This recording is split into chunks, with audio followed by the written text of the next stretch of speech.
ஓம் சாந்தி. இன்னைக்கு அவ்வியக்த முறை 19 அக்டோபர் 2011. இந்த முரளி பாபா மிலன்ல நடைபெற்றது. 10 அக்டோபர் 2023 இந்த முரளியின் முக்கிய செய்தி என்ன? Follow father. வீணான சங்கல்பங்களையும் வீணான நேரத்தையும் வெல்வது, கர்மாதீத்தமாக ஆவது, முக்தியின் வாசலை திறப்பது. பாப்தாதா குழந்தைகளின் வெற்றியில எந்த 3 பாக்கியங்களை பார்த்தாரு? தந்தையிடமிருந்து, ஆசிரியரிடமிருந்து, குருவிடமிருந்து பெறும் வரம், கல்வி. பிளாட்டினம் ஜூப்ளி நிகழ்வுல பாப்தாதா குழந்தைகளுக்கு எந்த விஷயத்துக்காக வாழ்த்து தெரிவிச்சாரு? சேவையில வெற்றியும் அதன் தாக்கம் பரவியதற்கும். பாபாவை போல ஆகுவதற்கான மிக எளிய வழி என்ன அப்படின்னு சொல்லப்பட்டிருக்கு. Father, follow father. பிரம்மா பாபாவின் எந்த விசேஷத்தை ஏற்றுக்கொள்ள வேண்டும்? அனைவரிடமும் நல்ல எண்ணம், நன்மை செய்யும் எண்ணம், இரக்கமுள்ள பார்வை. பாபாவிடம் உண்மையான அன்பின் அடையாளம் என்ன? தியாகம், அர்ப்பணம் செய்வது. பாபாவிடம் அன்பின் அடையாளம் அர்ப்பணிப்பு.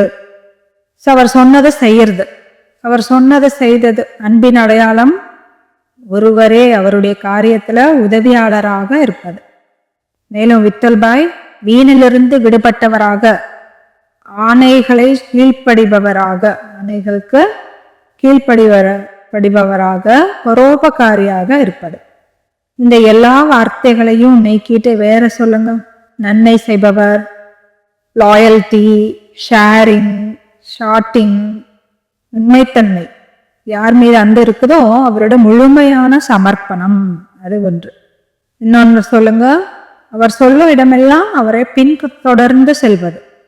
மேலும் அன்பு என்றால் இந்த முழுமையற்ற விஷயங்களை சொல்லக்கூடாது. எல்லாம் வழிக்கு செல்லும் விஷயங்கள், அவருடைய பார்வைக்கு முன்பாக இருப்பது. நம்ம புதிய வார்த்தைகள், புதிய விஷயங்கள், அவர் எப்படி இருக்கிறாரோ அப்படியே ஏற்றுக்கொள்வது. அவர் எப்படியோ அப்படியே ஏற்றுக்கொள்வது. ஆமா, இதுதான் செல். அதாவது அவர் மீதும் உபகாரம் செய்வது. யார் மீது அன்பு இருக்கிறதோ, உங்கள்கிட்ட நிறைய குறைகள் இருக்கு, ஆனா நாங்க உங்களை ஏற்றுக்கொள்கிறோம். பாபா சொல்வதை போல, சரி உங்ககிட்ட நிறைய குறைகள் இருக்கு, ஆனா பரவாயில்ல. அவரை சுற்றியே இருப்பது. அன்பு என்றால் பிரசன்ஸ். யோகத்தின் வரையறை என்ன? இருப்பு, எக்ஸிஸ்டன்ஸ்ல யோகம். பிரசன்ஸ், மிலன். இதயத்தில் திலாராம். யோகம் அப்படின்னா மிலன், காம்பினேஷன், கம்பைன்டு. இங்க பன்னாலால் பாய் எதை செய்ய போனாரே? அவருக்கு முன்னால் இருக்கும்போது புத்தி இங்கும் அங்க போகக்கூடாது. யோகம் அப்படின்னா இருப்பு. யோகம் என்றால் பிரசன்ஸ். பகவான் மீது அன்பு அப்படின்னா என்னது? ஆங்கில வார்த்தை சொல்லுங்க. ஷார்ட்டிங், ஷேரிங், சாக்ரிஃபைஸ், இதெல்லாம் சொல்லணும். மேலும் meeting, dating, sacrifice, chatting, setting, conversation. மேலும் கம்பைன்டு, கொஞ்சம் தரைமற்ற வார்த்தைகள். பிக்னிக், நேரத்தை ஒன்றாக செலவிடுவது. ஷேரிங், அன்பு என்றால் ஷேரிங், அன்பு என்றால் சாட்டிங், டாக்கிங், சிங்கிங், செட்டிங். அன்பு என்றால் டான்சிங். சண்டையும் செய்யறதுலாம். ஆமா, சண்டை, ஃபைட்டிங். அன்பு என்றால் வேற என்ன வரையறை இருக்கு? எல்லாம் தான் அன்பு. அன்பு என்றால் பொறுப்புள்ளவர், அக்கௌண்டபிள். அன்பு என்றால் பொறுப்புணர்வு. பாபாவிடம் அன்பு அப்படின்னா அதை நிறைவேற்றுவது. எதை நிறைவேற்றணும்? அவருடைய விருப்பத்தை. அவருடைய விருப்பம் என்ன? அதை நிறைவேற்றுவது, பாபாவை போல ஆவது. ஆனா இந்த பதில இந்த சொல்லவே கூடாது. பாபாவை போல ஆவது, பரிசுத்தாவாக ஆவது, ஸ்ரீமத்தின் படி நடப்பது, கர்மாதீத்தமாக ஆவது, வீணிலிருந்து விடுபடுவது, ஃபாலோ ஃபாதர் செய்வது. இந்த பதில்கள் அனுமதிக்கப்படாது. சுயமாற்றம். அன்பு என்றால் சுயமாற்றம். இந்த பதிலும் வேண்டாம். சரண்டர், அது சாக்ரிஃபைஸ்லயே வந்துருச்சு. மேலும் ட்ரஸ்டி, குடும்பஸ்தர் அல்லது ட்ரஸ்டிக்குள் குடும்பஸ்தர். ட்ரஸ்டிக்குள் குடும்பஸ்தர் யார்? கையை உயர்த்துங்க. ட்ரஸ்டிக்குள் குடும்பஸ்தர் அப்படின்னா பாபாவிடம் உண்மையான அன்பின் அடையாளம் என்ன? முரளியில இருக்கிறது தியாகம். உண்மையான அன்பு செய்வது என்றால் என்ன? இப்போது வரை கூறிய எல்லா விஷயங்களையும் செய்வது. ஆங்கிலத்தில் சொன்னபடி அன்கண்டிஷனல், அதில் எந்த நிபந்தனையும் இல்லை. நான் ஜட்ஜ்மெண்டல், நீங்கள் என்ன கேள்விக்கு பதில் சொன்னாலும் நீங்கள் பகவான் என்று நம்புவேன். ஒருத்தர் என்னோட கேள்விக்கெல்லாம் பதில் சொல்லுங்க, அப்போதான் நான் பகவான்னு நம்புவேன் அப்படின்னு சொல்றார். நான் அதை நம்புவேன் நீ பதில் சொன்னால் அப்படின்றார். பகவான் சொல்றாரு, நான் பதில் சொல்ல மாட்டேன், இன்னும் சந்தேகங்களை உருவாக்குவேன். ஆகவே அன்பு அப்படிங்கிறது மிகப்பெரிய உணர்வு, உயர்ந்த உணர்வு, சக்தி. அதை நம்ம உலகத்திற்காக பயன்படுத்தும் விதம் உண்மையில் அன்பே இல்லை. நம்முடைய அன்பு அன்பில்லை, அது என்ன? மோகம். நம்முடைய அன்பு என்னது? வாசனா. நம்முடைய அன்பு தனிமையின் உணர்வு, தனிமையின் பயம், கட்டாயம் ஒரு பயம், ஒரு முகஸ்துதி. அதற்குத்தான் நம்ம அன்புன்னு பெயர் வச்சிருக்கோம். வெளிக்காட்சி, ஆடம்பரம், போலித்தனம். அன்பு அசரீரியானது. அன்புக்கு உடலுடன் சம்பந்தமே கிடையாது. அன்புங்கிறது எனர்ஜி, ஆற்றல், உணர்வு, எமோஷன், சக்தி. உண்மையான அன்பு ஆத்மாவுக்கு யாருடன் இருக்கு? பரமாத்மாவுடன் மட்டுமே. உலகத்துல மனிதன் உண்மையில எதை தேடுறானோ, எதை நேசிக்கிறானோ, அந்த தேடலும் அந்த அன்பும் உண்மையில் பரமாத்மாவை தேடுவது, பரமாத்மாவை நேசிப்பது தான். ஆனா அது தவறான திசைக்கு போயிடுச்சு. இங்க வராம உலகத்தை நோக்கி போகுது. உண்மையில எந்த அமைதியின்மையோ அது பரமாத்மாவை அடைவதற்கான அமைதியின்மையே. ஆனா அதை அவன் அறியாததால அலைஞ்சிட்டே இருக்கான். ஆகவே அன்பு நம்மை பொறுப்புள்ளவர்களாக மாற்றுது. அன்பு நம்மை அக்கௌண்டபிளாக மாற்றுகிறது. டிசம்பர் 1957 தமிழ்நாட்டில் ஒரு ரயில் விபத்து நடந்தது. 150 பேர் இறந்தாங்க. லால் பகதூர் சாஸ்திரி ராஜினாமா செய்தார். அரசு தேவையே இல்லை அப்படின்னு சொன்னுச்சு. ஆனாலும் அவர் இல்ல அப்படின்னு சொல்லிட்டு ராஜினாமா செய்தார். ஏன்னா அதற்கு முன்பும் மஹபூப் நகர்ல 3 மாதங்கள் முன் ஒரு ரயில் விபத்து நடந்தது. அதில் சற்று குறைவா 115 பேர் இறந்தாங்க. அப்போதும் அவர் ராஜினாமா செய்தாரு. ஆனா நேருஜி அதை ஏற்கல. ஆனா 3 மாதங்களுக்கு பிறகு மீண்டும் விபத்து நடந்த போது அவர் மீண்டும் ராஜினாமா செய்தாரு. அப்போதும் எல்லாரும் இதில் உங்கள் தவறு எதுவுமே இல்லை அப்படின்னாங்க. அதுக்கு தவறு என்னுடையதே, நான் பொறுப்பாளர், எனவே நான் ராஜினாமா செய்யறேன் அப்படின்னு அவர் ராஜினாமா செய்துட்டார். முழுமையான தார்மீக மற்றும் அரசியல் பொறுப்பை ஏற்றுக்கொள்வதற்கான ஒரு உயர்ந்த தரத்தை நிலைநிறுத்துவதற்காக இதைத்தான் அன்புன்னு சொல்றாங்க. அன்பு என்றால் அக்கௌண்டபிலிட்டி, அன்பு என்றால் ரெஸ்பான்சிபிலிட்டி. ஐ லவ் யூ என்று எழுதுறது மட்டும் அன்பல்ல, ஐ மிஸ் யூ. அன்பு என்பது பொறுப்பு. ஆகவே பாபா சொன்னாரு, பாபாவிட அன்பு என்றால் என்ன ஆகணும்? பொறுப்புள்ளவராக ஆகணும். அவர் கொடுத்த எல்லா காரியங்களையும் செய்யணும். நாம் எதை செய்யவில்லை, அதெல்லாம் செய்யலை அப்படின்னா நம்ம சோர் திருட. இங்க இருந்து யாராவது விக்ரமம் செய்தா அதுக்கு நம்ம என்ன சொல்வாங்க? பொறுப்பு நம்ம எல்லாரும். அடுத்த கேள்வி, பாபாவா குழந்தைகள் கிட்ட எந்த 2 முக்கியமான குறைகளை பார்த்தாரு? வீணான சங்கல்பம் மற்றும் வீணான நேரம். வீணான எண்ணங்கள் மற்றும் வீணான நேரம். நேரத்தை வீணாக்குவது. எதுல நேரத்தை வீணாக்குறோம்? மொபைல்ல. காசிப்ஸ். மேலும் மகத்தான சங்கல்பங்களை செய்யாம இருப்பது, சிறந்த சிந்தனை செய்யாமல் இருப்பது. அதுவும் என்ன? கொஞ்சம் தன்னைத்தானே ஏமாற்றுறது, தன்னைத்தானே ஏமாற்றிக் கொள்வது. அது முரளியை மனனம் செய்யாமல் இருப்பதை என்ன சொல்வது? பரமாத்மாவின் ஆணையை வீணாக்குவது. நாம் கீழ்ப்படியாதவர்கள். அவருடைய ஆணை என்னது? தினமும் முரளி, ஹோம்ஒர்க். அதை என்ன செய்யணும்? சிந்திக்கணும், மனனம் செய்யணும், படிக்கணும், விவாதிக்கணும், அதை ஆழத்திற்கு போகணும், அதை பற்றி யோசிக்கணும். அதை நம்ம செய்யலை அப்படின்னா, உயர்ந்த சிந்தனை இல்லை அப்படின்னா என்ன ஆகுது? வீணாகி விடு. இந்த சிருஷ்டியின் விதி என்ன? வெற்றிடம் இருக்க முடியாது. உயர்ந்தது இல்லைன்னா தானாகவே என்ன வந்துடும்? வீணானது, வேஸ்ட் தானாகவே வந்துடும். வீணான சங்கல்பங்கள் ஏன் ஆபத்தானவை? எல்லா சக்திகளையும் முடிவுக்கு கொண்டு வந்துருது. மனதின் ஆற்றல் குறைந்துருது. ஒரே ஒரு எண்ணம் வந்தது, அது தொடர்ந்து ஓடிக்கொண்டே இருக்கு. 2 பேர் பேசிட்டு இருக்காங்க, அந்த மனிதர் இருவரும் என்னை பத்தி தான் பேசுறாங்க அப்படின்னு நினைக்கிறான். மேலும் வீணான சங்கல்பங்கள் ஏன் ஆபத்தானவை? அதை நேரத்தை வீணடிக்கிறது, ஆற்றலையும் வீணடிக்கிறது, எதிர்மறையான தாக்கத்தை உருவாக்குது. வீணான சங்கல்பங்கள் சோர்வடைய செய்யுது. சேவைகள் சோர்வடைய செய்யறது இல்லை, ஆனா சேவையை பற்றி எதிர்மறை மனநிலை தான் சோர்வடைய செய்யுது. மேலும் பாபா கிட்ட இருந்து துண்டிக்கப்பட்டு விடுறோம். அது சூழ்நிலையை கெடுக்கிறது, சூழல் மாசுபடுது. அது இனிப்பான விஷம் போன்றது. பார்வை மற்றும் மனப்பான்மைக்கு என்ன ஆகுறது? பார்வையும் மனப்பான்மையும் மாறிடுது. ஆன்மாவின் சக்திகள் அழிந்துருது. கேட்சிங் பவர், டச்சிங் பவர் இருக்காது. யாருடைய மனசுல வீணான எண்ணங்கள் ஓடிட்டு இருக்கோ அவருக்கு பரமாத்மாவின் டச்சிங் கிடைக்குமா? டச்சிங் பெறுவதற்கு பாத்திரம் எப்படி இருக்கணும்? தூய்மையான தங்க பாத்திரம் போல. அப்படிப்பட்ட தங்க பாத்திரம் உண்மையில இருக்கா? பாத்திரம் தங்கத்தால் தான் இருக்கு, தங்க பாத்திரம் தான். இப்போ அது எப்படி இருக்கா? மன்மனாபவ நிலையை உருவாக விடுவதில்லை. நேரத்தையும் வீணடிக்கிறது. நேரம் என்றால் என்ன? வீணான ஆற்றல். வீணும் சோர்வும், உடலிலும் சோர்வு உண்டாகிறது. நாங்க சோர்வா உணர்றோம் அப்படின்னா உடலில் சோர்வு இருப்பவங்க மருத்துவ அறிக்கை எதுவும் அதுல வராது. உடல் சோர்வு இருந்துச்சுன்னா உள்ள ஒரு எண்ணம் போய் உட்காந்துக்குது. அதை பற்றி சிந்தனை தொடர்ந்து நடந்துட்டே இருக்கு. பொதுவா இத சோமடைசேஷன் அப்படின்னு சொல்லுவாங்க. மனதில் இருப்பது எதில் வெளிப்பட தொடங்குது? உடலில் வெளிப்பட தொடங்குகிறது. மனதின் ஒரு எண்ணம், மனதுல ஒரு நம்பிக்கை, ஒரு குழப்பம் உடல்ல ஒரு குழப்பத்தை உருவாக்குது. ஏன்னா உடலும் மனமும் ஒன்றோடு இணைந்திருக்கு. இங்க நடப்பது அங்க நடக்குது, அங்க நடப்பது இங்க நடக்குது. ரெண்டும் ஒரே அழகு, ஒரு ஸ்பெக்ட்ரம். இது ஒரு முனை, அது இன்னொரு முனை. இங்க இருப்பது அங்க இருக்கும். இதை சாப்பிட்டா சக்தி கிடைக்கும், அதை சாப்பிட்டா சக்தி கிடைக்கும். சக்தி எந்த உணவாலும் வர்றதில்லை. சக்தி மனதுல இருக்கு.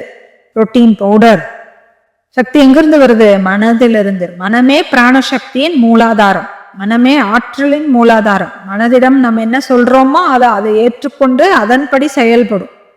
இதுக்கு என்ன? எனக்கு அலர்ஜி, இது எனக்கு அலர்ஜி, இது எனக்கு ஒத்து வராது, இது எனக்கு சரியல்ல அப்படின்னு எல்லாம் மனதை நம்ப வச்சுட்டோம். அப்போ மனசு தானாகவே உடலை அதன்படி நடத்துது. ஸோ முழு விளையாட்டு எதுடையது? மனதுடையது.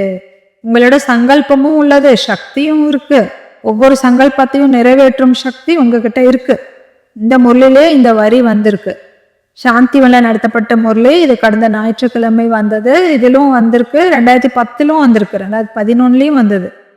ஸோ ஆணைகள், ஆணை 3 வகை. ஒன்று சிறிய ஆணை, நன்றாக. ஸோ இன்னொன்று இயற்கை, இன்னொன்று அரசு, அடுத்தது ஈஸ்வரிய ஆணை. ஸோ இயற்கையின் ஆணை, அரசின் ஆணை. இங்க இருந்து அங்கிருந்து போகாது. ஸோ அதை மீறினா உடனே தண்டனை கிடைக்கும். அரசு சொல்றது இல்லை, செய்யலைன்னா. ஸோ இதுல அதிகமா எதை பின்பற்றுறாங்க?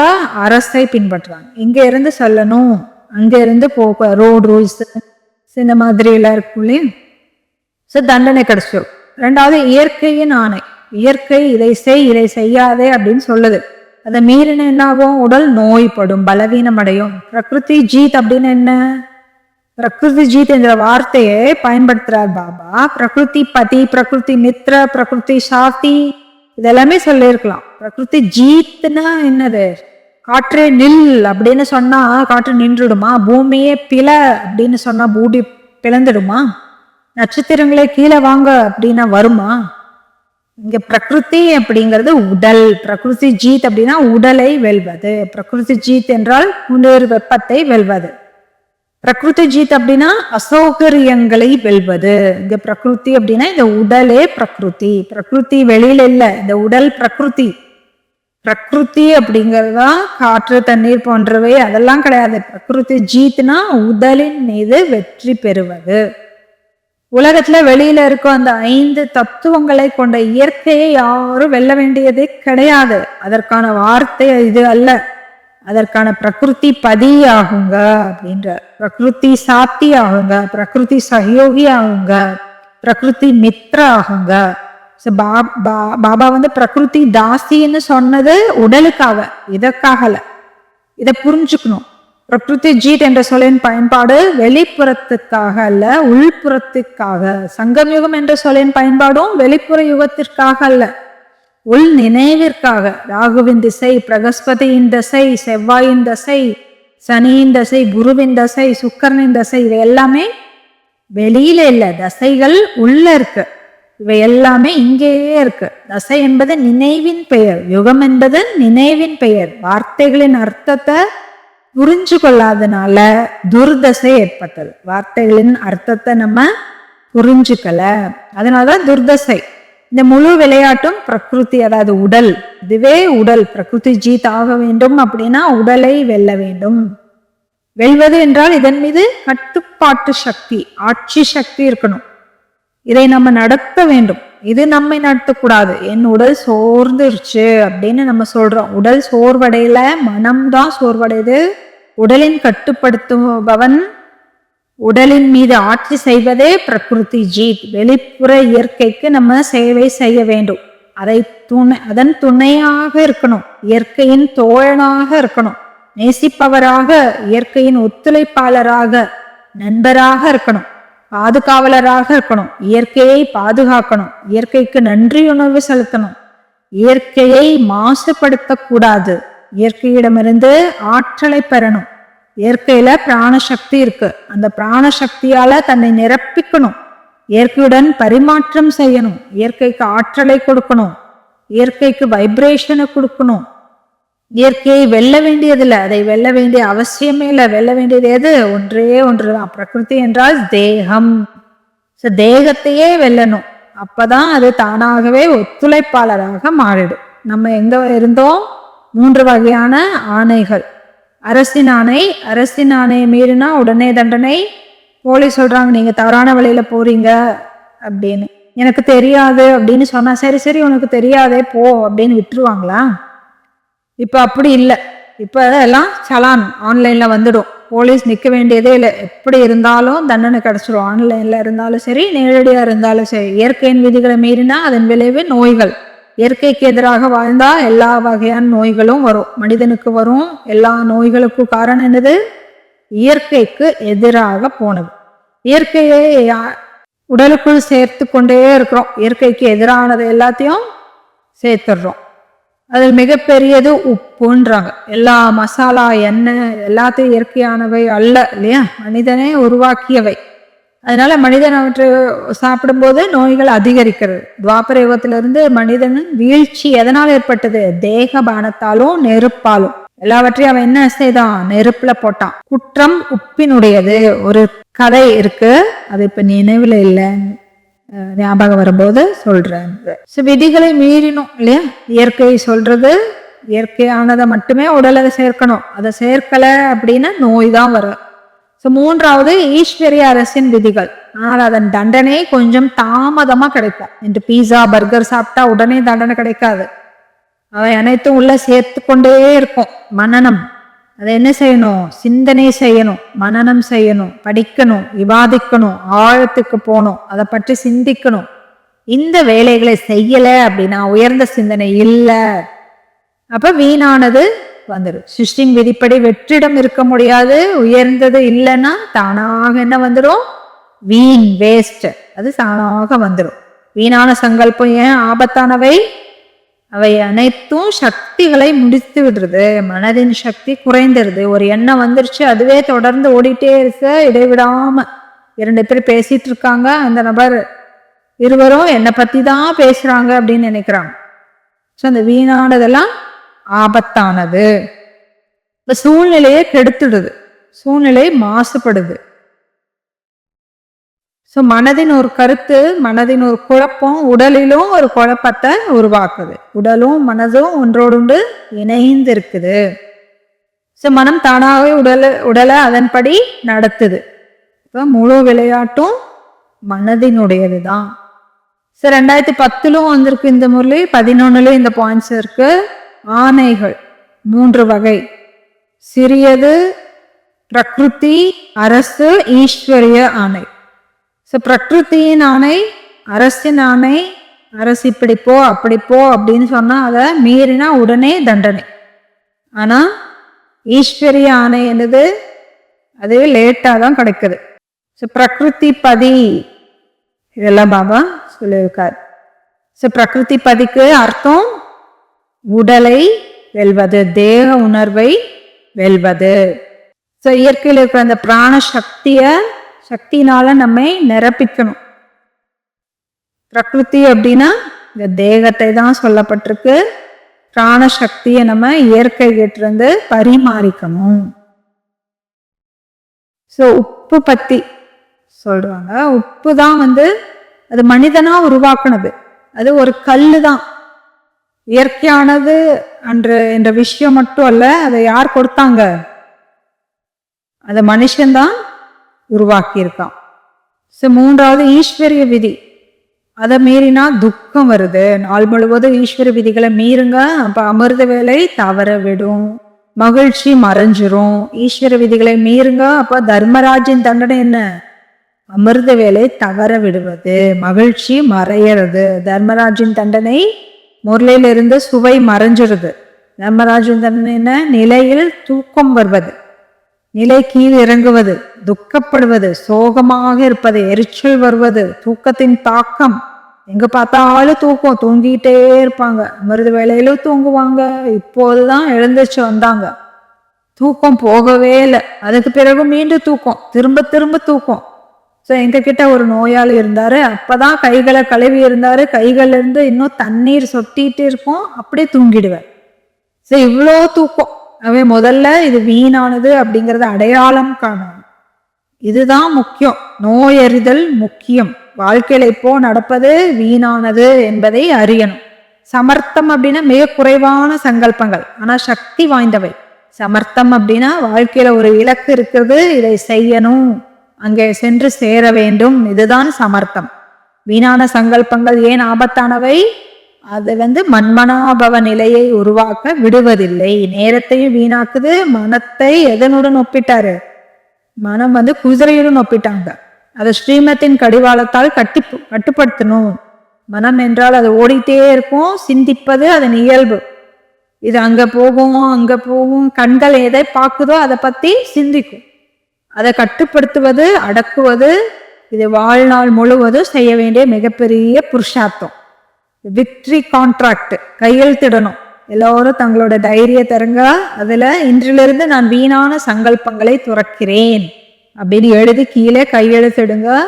மேலே விக்ட்ரி கான்ட்ராக்ட்னு அப்படின்னு எழுதுங்க. சரி, என்னது? ஒப்பந்தத்துல கையெழுத்து போடுறது. கீழே கையெழுத்து போடுங்க, அடைப்பு குறிக்குள்ள பெயரையும் எழுதுங்க, மேல தேதி எழுதுங்க. இது ஒரு ஒப்பந்தம், எல்லாரும் செய்யணும். யாரிடம் காகிதம் இல்லையோ அவங்க மற்றவங்க கிட்ட வாங்கி செய்யுங்க. இன்றிலிருந்து நான் வீணான சங்கல்பங்களை துறக்கிறேன். வெற்றி ஒப்பந்தம். நம்ம தினமும் டைரி பேனை எடுத்துட்டு இத கடைபிடிக்கணும்.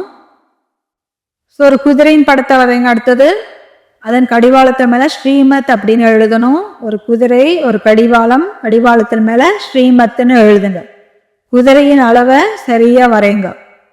ஸோ அது குதிரை, அது மனம் அப்படின்னு நினைங்க. குதிரை இல்லாது மனம். ஒரு மனிதன் குதிரையின் மேல் அமர்ந்து வேகமாக ஓடிட்டு இருக்கான். இன்னொருவர் அவனிடம் எங்க போறாய் அப்படின்னு கேட்குறாங்க. தரையில் நின்றவ கேட்குறான். அவன் பதில் சொல்றான், எனக்கு என்ன தெரியும், குதிரையிடம் கேளுங்க. What I know ask the hours. அதாவது அவனுக்கே தெரியல எங்க போறான்னு. எங்கிருந்து தொடங்குது, எங்க முடியுது, எதுவுமே தெரியல. வகுப்பு கேட்கணும் அப்படின்னு யூடியூப் திறக்கிறோம், முடிவு எங்க போகுது, எங்க முடியுது? ஜோக்ஸ், காமெடி, கணவன் மனைவி ஜோக்ஸ், உலக செய்திகள். ஸோ குதிரையை வரைஞ்சிட்டிங்களா? குதிரை கொஞ்சம் கடினம் இல்லையா? நல்லா வரையணும். தினமும் ஸ்கெட்ச் வரைவதை பயிற்சி செய்யணும். அதனால இயற்கைக்கு செல்லும் போது டைரியையும் எடுத்துட்டு போகணும். மலைகளின் படம் வரைங்க. சிறு வயதுல வரைஞ்சது போல. இப்படி ஒரு மலை, இங்கிருந்து ஒரு நதி, இங்க ஒரு வீடு, சூரியன், பறவை. ஸோ இந்த மாதிரி வரையணும். Pictorial description of the waste thought. ஒரு வீணானதை நம்ம காட்டணும்னா அதுக்கு இணையா வேற ஏதாவது காட்டலாம், ஏதாவது வரையலாம். இப்போ பச்சை அப்படின்னா ஒரு இலை வரையலாம். அப்ஸ்ட்ராக்ட் விஷயங்கள். அந்த மாதிரி வரைஞ்சு நம்ம அந்த வீணான சங்கல்பம் அப்படிங்கிறத எப்படி வரையலான்னு சிந்திங்க. அந்த படம் கருமேகமாக இருக்கலாம், புயலா இருக்கலாம், எதிர்மறை எண்ணத்தின் படம் என்னவாக இருக்கலாம், டென்ஷனின் படம் என்னவா இருக்கலாம்? பதட்டம் ஏற்பட்டிருக்குது அப்படின்னா அந்த படம் எப்படி இருக்கும்? ஹெச்ஓடியின் படம். எப்படி வரைகிறது? உங்களுடைய வீண் சங்கல்ப பிரச்சனைக்கு ஒரு படம் வரையணும். ஏதாவது யோசிச்சு பாருங்க. அதை ஏதோ ஒரு பொருளுடன் ஒப்பிட்டு பாருங்க. ஒவ்வொருவருடைய வீண் சங்கல்பமும் வேறுபட்டது. ஒருவருக்கு புயலின் படம், ஒருவருக்கு மின்னலின் படம், இன்னொருவருக்கு வேற ஏதோ இருக்கும். வீண் சங்கல்பத்தின் படம் வரைகிறது. அழுகிற மாதிரி படம். இதெல்லாம் வீண் சங்கல்பத்தின் படம். பொம்மை போல யாராவது ஏதாவது சொன்னா சோகம், யாராவது ஏதாவது சொன்னா மனஸ்தாபம், திருத்தம் செஞ்சாங்கன்னா கோபம், சோகம், இதெல்லாம் ஒரு வகை வீண் சங்கல்பத்தின் காரணம். ரெண்டாவது இதை பாருங்க, இதுவும் ஒரு வீண் சங்கல்பத்தின் படம். வீண் சங்கல்பம் அப்படின்னா எனக்கு என்ன ஆகும்? நான் நோய்வாய்ப்பட்டா எனக்கு சேவாதாரிகள் கிடைப்பாங்களா இல்லையா? நான் நோய்வாய்ப்பட்டா என்னை பார்க்க யாராவது வருவாங்களா இல்லையா? பணம் இருக்குமா இல்லையா? அப்படின்னா நோயாளியின் படத்தை வரைங்க. ஒரு படுக்கையை வரைங்க, அதுல படுத்திருக்கும் ஒருவரை வரைங்க. இதுதான் நோயின் படம், நோயாளியின் படம். நான் போயிட்டா இவர்களுக்கு என்ன ஆகும்? என் குடும்பத்தாருக்கு என்ன ஆகும்? மிகவும் நன்றாக இருக்கும், மிகவும் நன்றாக இருக்கும். எப்படியாவது பூமியின் சுமை ஒன்று குறையும். உங்களாலதான் நன்மை தடைப்பட்டிருக்கு. என் துறைக்கு என்ன ஆகும்? நீதான் தடையா இருக்கிற, அங்கிருந்து விலகி நில். இதுவும் ஒரு வீண் சங்கல்பத்தின் படம். இறப்பது, நோய்வாய்ப்படுவது, பேட்டரி டிஸ்சார்ஜ் ஆகுறது. சரி, பேட்டரி டிஸ்சார்ஜ் ஆகுறதுன்னா வீண் சங்கல்பம், வீண் சங்கல்பத்தின் படம். டிவியின் படமா? இல்லை. அதனால என்ன பயன் சொல்லுங்க? மொபைல் தான் இருக்கு இல்லையா? இப்போ டிவி எல்லாம் யாரும் பார்க்கறதில்ல, மொபைல் பார்த்துட்டு இருக்காங்க. உங்களுடைய வீண் சங்கல்பம் என்ன வரையணும்? இதெல்லாம் ஒரு பயிற்சி. நம்முடைய பிரச்சனைகள், நம்முடைய வீண் சங்கல்பத்தை விட்டுடுங்க. வேற ஏதாவது பிரச்சனை இருந்தா அதற்கு படம் வரைங்க. தேர்வில் மீண்டும் மீண்டும் தோல்வி அடைகிறாரு, இந்த மாதிரி வீண் சங்கல்பம். நிலையாகி விடுறான் மனுஷன். தானாகவே ஒழுங்குபட்டு இருக்கான். வீணானதெல்லாம் போயிடுச்சு அப்படின்னா அவனுடைய சக்தி சிதறி கிடக்கிறதெல்லாம் ஒரு இலக்கு நோக்கி போகுது. இன்னைக்கு தேதி 8 ஜூலைனா அவன் 12 மணி நேரம் யோகா சார்ட் செய்யணும் அப்படின்னு இலக்கு வச்சுட்டோம். எவ்வளவு சார்ட்டு? 12 மணி நேரம். முதல்ல இந்த பட்டியல வந்தவங்க மொபைல் ஆஃப் செய்திடுங்க. மிகப்பெரிய வேலை என்னன்னா இந்த டிராஃபிக் கண்ட்ரோல். இந்த டிஸ்டர்பன்சஸ். சிவனை நினைவில் வைத்திருங்கள் அப்படின்னு அந்த டிராஃபிக் கண்ட்ரோல் சாங் இருக்கு இல்லையா? மற்ற விஷயங்களுக்கு டிஸ்டர்பன்ஸ் இருக்கக்கூடாது. தினமும் மனதை சோதியுங்கள். நம்ம என்ன சொன்னோம்? என்ன வேணும்? ஒரு இலக்கு வேணும். மகத்துவத்திற்கு என்ன வேணும்? ஒரு இலக்கு.